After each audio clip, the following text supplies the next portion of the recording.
Good morning. সকাল সকাল রান্নাঘর থেকে শুরু করলাম। আমি চা খেয়ে দিই। বাপি চিকেন এনেছে, চিকেনটা একটু ম্যারিনেট করব।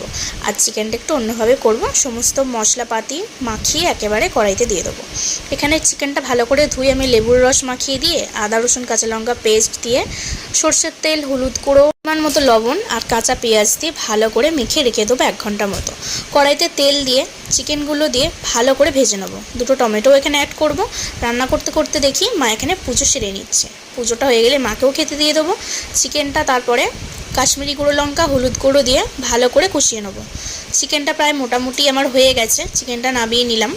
তারপরে স্নান করে নিলাম। স্নান করে এসে দেখি বোন এত কিছু কিনে এনেছে, কয়েকটা ক্ল্যাচার আর নেল পালিশ। তারপরেই আমি দুপুরের লাঞ্চটা করে নিলাম। আজ ভাত, চিকেন, স্যালাড। তারপরেই খাওয়া দাওয়া করে রেডি হয়ে নিলাম। আজ আমার বাপে মা এসছে, মানে আমার শাশুড়ি মা, শ্বশুরমশাই মিষ্টি এনেছিল। এই মিষ্টিটা আমার দারুণ লাগে। তো আজকের মিনি ব্লগটা কেমন লাগলো তোমাদের কমেন্ট করে জানিও।